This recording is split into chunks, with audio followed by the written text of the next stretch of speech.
Buenas tardes, ¿cómo están todos ustedes? Mi nombre es Germán Ángel. Hoy me encuentro con un amigo colombiano, pianista, compositor. ¿Qué más títulos tú tienes, Andrés? No, ¿Qué tal? ¿Cómo estás? Gracias por Gracias, estar conmigo en este momento donde vamos a conocer un poco de tu vida, cómo comenzaste, qué estás haciendo y para dónde vas. Ajá, Comencemos de esos comienzos.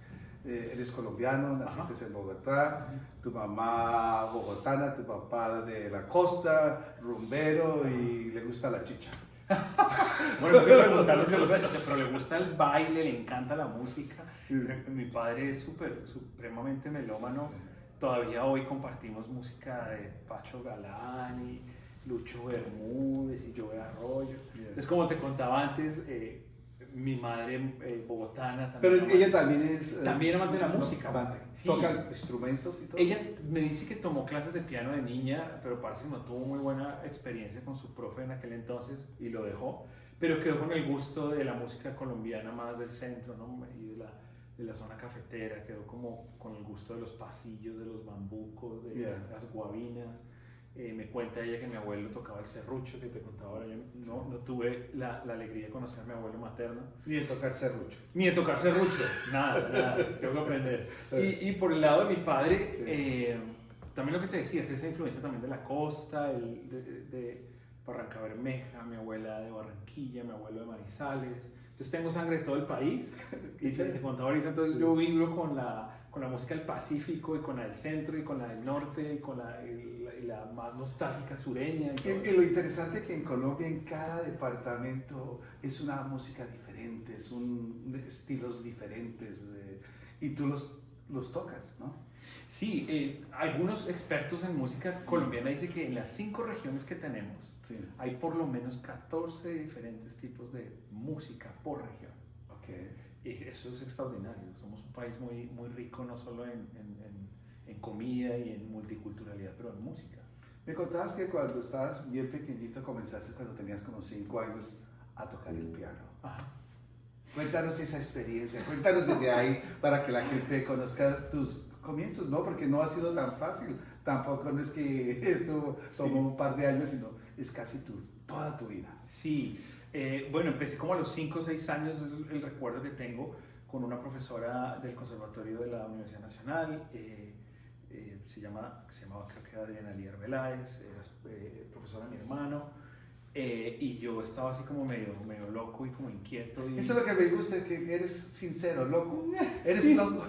Sí, un poco. Y entonces por ahí apareció un sticker de E.T. sobre unas partituras de unos estudios de Hanon. Okay. Y yo me le metí bajo los pedales y yo le veía la cara que no me aguantaba y mi madre que me recogiera más temprano y siempre he sido así como inquieto. Entonces pues fue un lindo encuentro con el instrumento, una mujer muy tierna, ¿no? muy talentosa, cantante y pianista. Mi hermano fue también mi maestro, digamos, de manera empírica por varios años, hasta que ya años más tarde conozco a quien fue pues, como mi mentora y maestra, Ludmila Weber, la polaca. Ella junto a su esposo vivieron en Colombia muchos años y formaron varias generaciones de músicos. Él era profesor de cello, ella profesora de piano. Entonces, estamos hablando cuando tenías como unos 10 años, 11 años. Un poco más tarde, okay. De los 5 allá yo montaba patineta, intenté el violín, me metí a karate muchos años y practiqué karate y me encantaba el karate. Pero el piano siempre estuvo ahí, ¿no? Pero ya como a los 14 es que ya me pongo como más, empiezo a enamorarme del instrumento ya más fuerte, ¿no? Y la conozco a ella en un programa infantil y juvenil que había en Bogotá de música. Recuerdo que le digo que si puedo ser su estudiante, ella me acepta. Eso fue para mí como un logro grande que me aceptara. Y se convirtió en una segunda mamá. Y ahí me formó desde cero, la técnica, la lectura, la música. Y hasta el día de hoy todavía hablamos, ¿no? Voy a tener el placer de visitarlo ahora en Polonia en agosto. Y todavía me regaña como cuando tenía 14 años. Sí. ¿Por qué usas ese dedo ahí? Deberías usar este acá. ¿Qué te pasa? ¿No? Bueno, y de ahí ya en el año 2013, cuando ya había yo terminado mis estudios de pregrado y unos de posgrado en dirección de orquesta, que también me gusta la dirección. En 2013 vengo con mi familia, mi esposa y mis 2 chicos a Washington a hacer mi maestría en piano. Trabajo ahí un año como profesor en una universidad y hay unos 3 años allá y luego nos movemos a California, donde hice el doctorado aquí en Los Ángeles y me conecté con la universidad donde ahora trabajo y la carrera se disparó a conciertos, enseñando y volviendo a mis raíces desde esa perspectiva de la música clásica, ¿no? Volviendo a ver a Colombia, Latinoamérica y muchas cosas que ya te contando. Ahora que estamos hablando de que saliste de Colombia, ¿hace cuánto saliste de Colombia? Desde el año 2013, Okay. Sí, casi 12 años. ¿Eres un inmigrante? Soy un inmigrante. Has viajado por todas partes. He viajado por todas partes tocando, pero desde hace 12 años es la primera vez que sentí que ya había salido de Colombia para no volver, en el sentido de no volver a vivir allá, ¿no? Los 2 primeros años pensé que era la maestría y regresar, Sí. pero con el tiempo, como se fueron dando las cosas y como sentimos con mi esposa, Dios nos estaba guiando, era ya establecernos en este país y empezamos nuestro proceso como inmigrantes, ¿no? ¿Ha sido fácil? No ha sido fácil. Cuéntanos No con es eso, fácil. porque eres un pianista reconocido, mucha gente te conoce, mucha gente creerá que la vida para ti es muy fácil. Cuéntanos esa parte. Bueno, pienso que nuestra historia como familia empieza en Colombia te había contado por el teléfono en estos días que una historia de lidiar con dificultades de salud de nuestros hijos cuando nacieron y algunas situaciones de desafío que tuvieron. Y ya empezando a salir adelante es cuando se abren las puertas para venir. No habíamos planeado venir a Estados Unidos, estábamos planeando ir a Barcelona a trabajar con la ópera allá. Pero bueno, dice una película precisamente latinoamericana que se llama Bella. Empieza la película diciendo: si quieres hacer reír a Dios, cuéntale tus planes. Okay. No, entonces ¿Es locura? Sí, es como que la vida a veces, en mi caso, Pero yo creo que es más fácil, ¿no? Porque la música no tiene idioma, ¿no? Cualquier persona te entiende, cualquier persona del mundo. sí, es un idioma. O sea que la música te ha hecho la vida más fácil como inmigrante, ¿o no? Me ha ayudado a articular mis emociones, me ha ayudado a entender un poco más quién soy como inmigrante y también a tener empatía con otros inmigrantes. Entonces, al llegar, como te decía, ya me concentré en mis estudios, entonces no sentí el choque tanto como inmigrante hasta que me gradué del doctorado. ¿Cómo así? ¿Qué pasó ahí? Cuando me gradúo ya me enfrento a la vida real de decir, bueno, ¿y ahora qué va a pasar, no? Mi esposa ya quería volver a trabajar, ella también tiene su carrera, los chicos ya llevan años aquí en su escuela, es momento, y empezamos a enfrentar dificultades como inmigrantes, el permiso del trabajo, que el papel, en comparación a muchos otros inmigrantes, pues nada, nosotros muy privilegiados en ese sentido, pero en cuanto a poder desarrollar mi carrera como pianista, concertista, que ella pudiera desarrollar su carrera, que pudiéramos avanzar, cualquier cantidad de obstáculos. Entonces, es cuando empiezo a ver que la música que siempre ha estado conmigo es sencillamente el vehículo para comunicar todas esas etapas que hablan los psicólogos, ¿no? Sí. Esa primera etapa de asombro, que te sientes como turista aquí, que todo el sistema es diferente, que tienes estos maravillosos instrumentos. ¿Cuánto poder tener un piano de estos? Sí, lo tienes, pero mucho, no tan frecuente. Luego dicen los expertos que después del asombro vienes a una etapa de nostalgia y de homesick, como dicen los norteamericanos, de nostalgia. Quiero mi tierra, mamá, quiero no, volver, la quiero aretita regresar. y todo eso, sí. Luego pasas a un tercer estado que lo llaman como frustración y rabia. No te funciona nada, no encajas en el sistema, el idioma te pone problemas, sientes el rechazo, sientes la discriminación. Y si eres colombiano, pues más, ¿no? Porque te asocian con... Sí, ya ni lo digas. Ni lo digas, pero sí. Yo me siento feliz cuando me asocian con Shakira, aunque no bailo. O cuando nos asocian con una figura como tú, sí, o como Gabriel García Márquez, o el café. O el café, bueno. Entonces, después de la frustración, dicen ellos que pasas a una etapa de aceptación. Yo creo que estoy cerrando esa etapa en este momento. aceptación, aceptando que ni soy 100, que soy 100% colombiano, pero soy 100% de aquí también. Hay historia allá y hay historia acá, y eso es una historia maravillosa.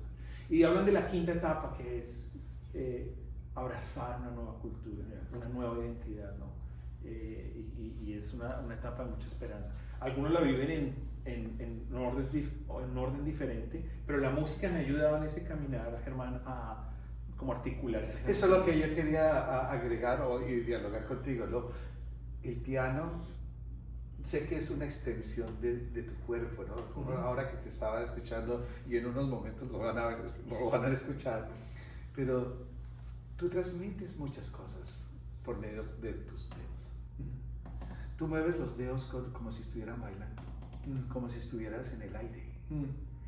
Y eso me ha causado como, wow, qué chévere que tú puedas hacer eso, porque no mucha gente lo puede hacer. Yo he tratado de tocar piano y y no salgo de ninguna nota, pero tú transmites todos tus sentimientos, todas tus cosas. ¿Qué es lo que más te gusta transmitir cuando tocas piano? Me gusta alegría. Me gusta transmitir lo que estoy viviendo en ese momento. Sí. ¿Oh, de verdad? Oh. Me gusta, a veces cuando me encuentro muy nostálgico, soy un tipo nostálgico también, ¿no? Me gusta mucho, por ejemplo, de la música latinoamericana, me gusta la samba argentina, por ejemplo. Sí. Encuentro mucho eco allí. El pasillo lento colombiano también. Y entonces lo toco, o piezas pues del repertorio pianístico que también expresan un sentimiento parecido. Rachmaninoff a veces es muy, no solo dramático, sino nostálgico, el mismo Chopin, y siento que puedo comunicar un poquito de eso. Otras veces siento que cuando estoy en concierto como que es un servicio con dos direcciones, como que puedo ofrecer algo al público, pero siento que el público me ofrece mucho más a mí. Y como que reinterpreto lo que ellos están sintiendo en ese momento. La alegría, la emoción de que están riéndote. Yo siempre he pensado que un buen público me hace tocar mejor. Tú me hiciste llorar la última vez que porque más tarde van a escuchar lo que me hizo llorar, pero es que es increíble cómo tú transmites todas esas emociones. La emoción de estar triste. Cuéntanos, cuando tocas, ¿sí has tocado cuando estás triste? Sí, muchas veces. ¿Y qué tocas cuando estás triste? Bueno, últimamente creo que las piezas estas de la compositora Paola Márquez, que son los cinco estudios para piano, los 5 estudios del inmigrante. Estas etapas que te dije. Hablemos de eso. Cinco piezas cortas, y me identifico mucho con la segunda, con la nostalgia y la tristeza de la tierra, y la tercera, que es la frustración, ¿no? Entonces, a veces toco mucho Chopin, me gusta mucho. Entonces, sí, ¿sabes qué? Estábamos hablando de los sentimientos. Sentimientos. Cuando uno toca, cuando uno... Hay otra cosa, el estar enamorado. Yo estuve enamorado hace muchos años y nunca lo he vuelto a sentir. Estar enamorado es un sentimiento muy increíble, ¿no? Sí. Yo tengo amigos que dicen, uy, yo nomás pagaría millones de dólares por estar 2 minutos enamorado. Tú tocas cuando has estado enamorada todavía sientes esa ¿sí me estás entendiendo lo que estoy tratando de decir? Claro. Sí, usualmente, por ejemplo, yo estoy realmente enamorado de mi esposa, y hay piezas que me hacen pensar en ella. Sí. Hay piezas que comunican lo que siento y van más allá de las palabras, ¿no? Y ella sabe que te le estás ella sabe, sí, ella sabe. Siento a veces que ella toca conmigo también de una manera un poco misteriosa, como es el amor, ¿no? Y me conecto mucho con ella también en eso.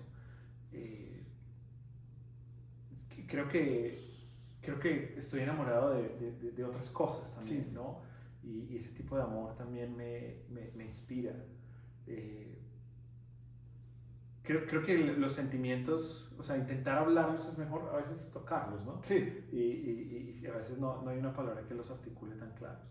Pero me preguntabas en esa dirección ¿cómo expreso mis sentimientos? Usualmente en el concierto es casi como un banquete que los compositores prepararon, en la música que escribieron, y lo único que yo hago es servir la mesa. Yo soy el mesero. Soy el mesero y creo que hay una música que los compositores, sean de siglos antes o compositores que ahora están en la audiencia, como en el concierto de enero, generosamente han confiado esa música en mis manos, o los que ya murieron pues no, pero yo tengo ese privilegio de pasarlos por la cocina, la música, de picar la carnecita, mira cómo la voy a presentar. La yuca. La papa, la yuca. Y poder atraer a las personas y que podamos disfrutar juntos la mesa. Y creo que por arriba de los compositores está el creador de la música, que es la belleza misma, que es Dios mismo. Y a veces percibo que a la larga soy un mesero de Dios, ¿no? Andrés, hablando de este tema que es súper interesante y mucha gente no sabe, pero este concierto, cuéntanos un poquito de este concierto para que ellos entiendan lo de la papa y lo de la yuca. Sí, bueno, el concierto de enero, sí, dentro del contexto de mi residencia con Piano Spheres, la organización que promueve nueva música para piano, tenía un título, un tema que es A Journey of Immigrants, la jornada, la travesía del inmigrante. Entonces todos los compositores que toqué en ese concierto son o fueron inmigrantes. sí. Se hicieron 4 lanzamientos mundiales, piezas que no se habían tocado antes, se lanzaron por primera vez en ese concierto. 3 de esos compositores estuvieron presentes ese día y realmente la experiencia fue que tanto el que fuera inmigrante o no, que estuviera en el auditorio, pudiera identificarse con esa travesía que vivimos los inmigrantes a través de las piezas. Pudiera entender. Exacto. Y entre esas piezas traje algunas piezas colombianas, de compositores colombianos. Que nos van a escuchar en unos momentos. Eso. Y ahí es donde uso la papa y la yuca, que un poco para explicar a la Claro, audiencia pero norteamericana. pusiste a todo el mundo contento y todo el mundo se puso alegre. Sí. Transmitiste una energía muy chévere. ¿Estos conciertos se piensan continuar? Cuéntanos más de esto. Sí, bueno, he tenido la gran bendición que todo este año que empezó, el año académico empezó en octubre y terminó ahora en mayo, fue la residencia con la que fui galardonado por Piano Spheres, donde ellos trabajan directamente conmigo, con los compositores, para el estreno de estas piezas, y funcionan algo así como mi manager durante este tiempo, promoviendo conciertos, clases magistrales, seminarios sobre esta música. Y bueno, es muy posible que se vaya a renovar un año más. ¿Y cómo podríamos nosotros enterarnos de estos eventos? ¿Tú tienes una website o hay una un website sitio donde nosotros podamos ir mirando, chequeando cuándo van a hacer esto? Sí, pueden entrar a la web, que es andresjpiano.com, andresjpiano.com de Andrés Jaramillo. Y ahí encuentran todo, la información de los conciertos que vienen, las grabaciones, los álbumes que hay en las diferentes plataformas, el canal de YouTube donde pueden ver los conciertos también. Hablemos de esas personas que han influido mucho en tu vida, de los comienzos. ¿Quién es el que más ha influido en tu vida? Todos tenemos un angelito. Yo tengo mi angelito que me dijo, sí, usted la va a hacer en televisión. Sí, hay gente que influye mucho en la vida de uno. Bueno, hay muchas Me dice personas. que tu esposa es una de las sí, personas. mi esposa es clave. Yo creo que yo no consigo la vida sin estar junto a ella. Pero hay muchas personas en el camino que fueron, para contarte una experiencia un poco de cómo empezó toda esta historia, que yo mismo no entiendo totalmente. Por estar loco. Por estar tan niti. Mira, yo recuerdo los 5 o 6 años en un piano viejo que teníamos en casa, y mi hermano era el que más tocaba, mi hermano mayor, mi primer profesor. Y yo esperaba que mi hermano se fuera de casa, y mi hermana menor y mi madre, no había nadie en casa y yo no sabía tocar el piano, y yo ponía un cassette, de esos cassettes viejos de música clásica que mi hermano tenía. Hoy sé que eran piezas de Beethoven, sonatas de Beethoven, en ese momento no sabía nada. Y yo cerraba los ojos y yo imaginaba que yo tocaba, y yo solo movía las manos así, y yo imaginaba que daba conciertos por todo el mundo. ¡Wow! Entonces pero con la música del cassette. Entonces yo ponía las manos y Pretendía. Y cuando terminaba la pieza, yo me volteaba y yo daba la venia. Y yo imaginaba gente de China, gente de otros países. Y esta es la realidad de ahora. Y esa es la realidad de ahora. Entonces, recuerdo la primera vez que fui a China en el 2018, 2019, que cuando entro al aeropuerto siento como la voz de Dios en el corazón que me dice, yo estaba ahí, yo te vi. Yeah. Como que Él puso ese sueño en el corazón. Y yo creo que el primero que me acompañó fue Él. Desde antes que yo soñara, yo estaba jugando con un piano viejo, pero en ese misterio ya había una semilla ahí, ¿no? Increíble. En el camino mi madre, por supuesto, que me apoyó.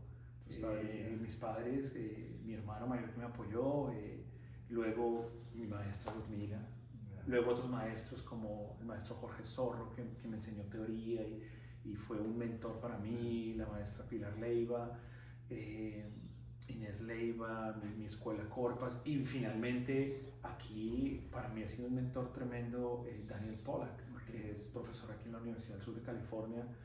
Y hasta el día de hoy también es un gran mentor, fue uno de mis maestros. Yo me imagino que toda esta gente que desde el comienzo vio tu talento, que sentirán cuando te ven en estos conciertos, con toda esta gente, con todo este público, ¿no?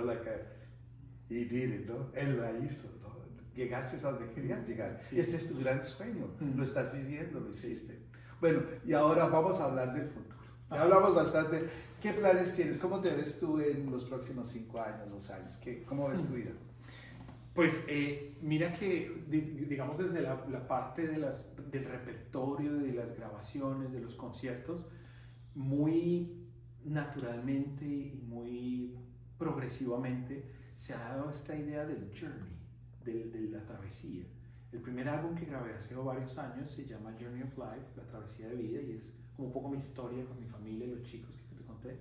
Este segundo es el Journey of Immigrants, la travesía del inmigrante, que yo creo que va a durar por ahí 1 o 2 años más y se va a seguir alimentando. Tengo en mi corazón, Germán, algo que todavía no he compartido con nadie, lo estoy compartiendo aquí. Tengo en mi corazón un proyecto de hacer a Journey with Special Needs, una travesía con las necesidades especiales. Compositores que tuvieron o tienen necesidades especiales, o compositores que no las tienen pero que quieran escribir acerca de esto. Por ejemplo, Beethoven, el gran Beethoven era sordo. Sí, es lo que te iba a decir eso. Entonces, empezar un recital con algo de Beethoven, pero luego con compositores vivos que hagan mención a las necesidades especiales. ¿Lo que quieres decir, quieres formar una escuela? No, quiero grabar música de compositores que tengan necesidades especiales o compositores que escriban sobre las necesidades especiales. Por ejemplo, hay un compositor local aquí norteamericano que es un gran compositor y él tiene autismo, un autismo muy fuerte, pero es un gran compositor. ¿Cómo él expresa sus realidades de la música? Y yo tocaría las piezas que él compuso. Sí. Otros compositores como Paola Márquez, quien compuso los estudios, hemos pensado en hacer una suite de diferentes movimientos o piezas, donde cada pieza sea un síndrome, la sordera, la ceguera y otros tipos de necesidades especiales o discapacidad representadas a través. La belleza, hay mucha belleza en la discapacidad. A la larga mi vida es que yo me he dado cuenta que el discapacitado soy yo. y que lo que yo necesitaba, que lo que necesito es un lugar donde comunicar, porque a la larga creo que la humanidad está discapacitada y por eso necesita la música. Sí. Ay, no. Bueno, hoy gracias por estar con nosotros compartiendo eso tan íntimo, tan bonito de tu vida. Hablemos un poquito ahora de Colombia. Ajá. Sé que, ¿cuál es la música que más? No, pero ¿cómo vas a decir si toda tu familia es de todas partes, no puedes tener ninguna favorita ni nada de eso? Pero ¿cómo ves la música en Colombia con los jóvenes? ¿Qué mensaje le podrías, no solo a los muchachos colombianos, sino los jóvenes en general, qué mensajes tú le podrías mandar? ¿Sabes algo que he pensado mucho las veces que he ido a Colombia a tocar en los últimos 6 años? Es que yo siempre pienso que el talento siempre ha estado en Colombia. Bueno, uno se podría sonar un poco subjetivo esto, pero porque uno dice, no, la gente de mi país es talentosa. pero viajando por muchos países y conociendo gente, de verdad que Colombia tiene un talento muy especial. Y colegas míos que están en Europa viviendo, músicos, cada vez que vamos a Colombia y nos encontramos, eso es uno de los temas de conversación. Hay muchísimo talento en Colombia, muchísimo talento musical, por la riqueza y la multicultural que tenemos, los dos océanos y todo lo que sabes. Yo diría, pero bueno, y se ha desarrollado la formación musical en Colombia mucho más de lo que era cuando yo vivía allá, cuando yo era pequeño. Eso me da mucha alegría. Medellín se ha desarrollado mucho, Bogotá, Cali, Cartagena incluso ha desarrollado escuelas, Barranquilla ha desarrollado escuelas de música muy importantes, Bucaramanga, se me escapan algunas. Yo le diría a esos chicos que están en Colombia, que de pronto escuchan esta entrevista o están interesados en seguir su carrera, dos cosas muy prácticas. Uno, que sigan trabajando con la rigurosidad de un músico clásico, que sean rigurosos. Pero dos, el segundo, que nunca olviden sus raíces, porque lo que tienen para ofrecerle al mundo, mucho de lo que tienen que ofrecerle al mundo que es único, es ese sabor colombiano. Yo siempre digo, esta pieza, cuando toco una pieza colombiana, le digo al público, quiero que tomen un café por sus oídos. Bueno, ahora despidiéndonos, nos vamos a dejar aquí solito, tocando lo que quieras salir de ti. ¿Hay alguna pregunta que no te haya hecho, algo que quieras compartir más antes de irnos? No, de pronto un poco mostrar los inicios de cada una de las 5 piezas del Inmigrante, y tocar 2 de esas y cerrar de pronto con una pieza colombiana ya completa, que es muy conocida, pues, y la voy introduciendo y toco para todos ustedes. Gracias, hermano. Chévere contigo. Gracias a ustedes. Bueno, como les contaba ahorita, estas piezas de Paola Márquez, la compositora colombiana, son 5 estudios del inmigrante y representan las 5 etapas que un inmigrante enfrenta cuando se va a un nuevo país.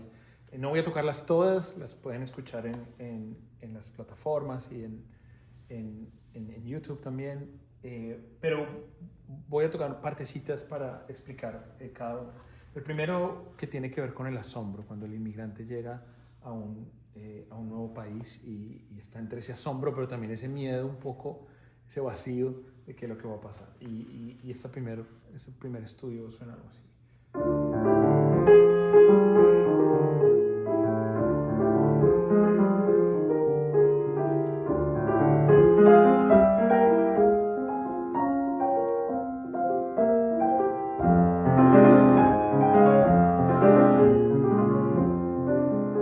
Este es el primero. El segundo, que es nostalgia, cuando el inmigrante ya ha empezado a extrañar la tierrita, la compositora lo muestra un poquito así.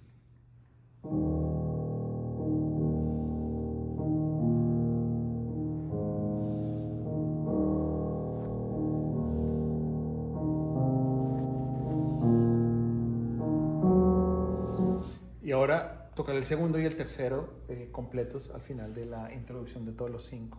El tercero es frustración, rabia, que las cosas no funcionan, que uno no conoce el sistema, como hablaba, y todo esto. Empieza algo así. El cuarto es aceptación. Es también un poco más tranquilo, pero es un movimiento que expresa ese camino hacia la nueva identidad del inmigrante, ¿no?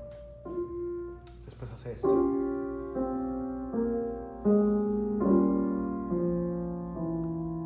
movimiento melódico muy contemplativo.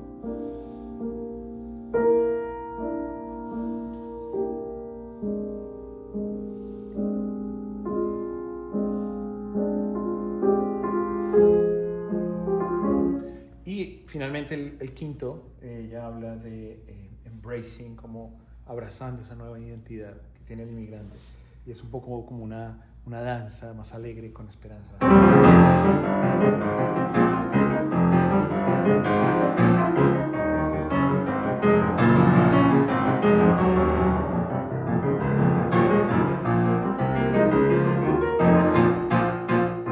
Y continúa la danza. Entonces voy a tocar para ustedes la segunda, la nostalgia, y la tercera, la rabia y la frustración.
estos son esos dos estudios. Y ahora, pues para terminar este tiempito, un bambuco colombiano del compositor Germán Darío Pérez.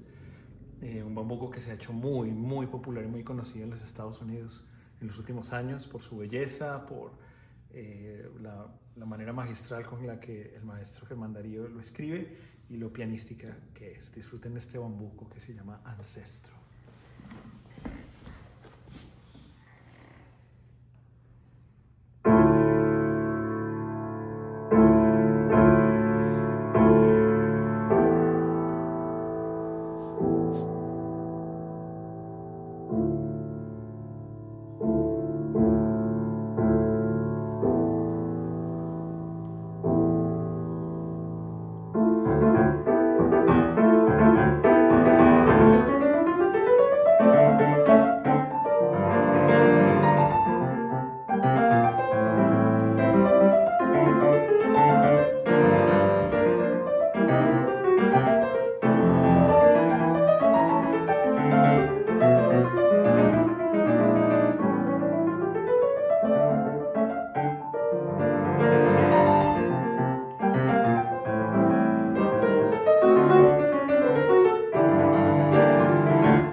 ¿Quedaste descansado? No, sino que hace rato no las repasaba, entonces mi memoria estaba yendo como de un lado a Por otro. todos lados. Por todos lados, ¿cómo es que era esto? ¿Cómo es que era? Oye, pero tú usas los dos lados de tu cerebro, ¿no? Para la izquierda y para la derecha y todo. ¿Todo eso se juega en esa forma o qué? Todo, pues uno, por lo menos a mis estudiantes les recomiendo siempre alternar todas las, por lo menos 4 memorias que usamos muy fuertes los pianistas. 1, pues la memoria auditiva. 2, la memoria fotográfica, que esa es la partitura en la mente. 3, la kinestésica, que es como la muscular. Y finalmente 4, la analítica, que es analizar la forma de las piezas, cuántas partes tiene, cómo está, cómo es la armonía de esta parte, de la otra. Y todas las tienes que estar usando todo el tiempo para poder tocar 1 hora, 2, 3 horas de música de memoria. Porque todo eso está escrito en la partitura, todo lo que toqué. Entonces, para memorizarlo es... Tiene su trabajo, ¿no? Sí, es un lenguaje, es hablar otro idioma. Bueno, ¿y qué quieres, yuca o papa? Me encantan las dos.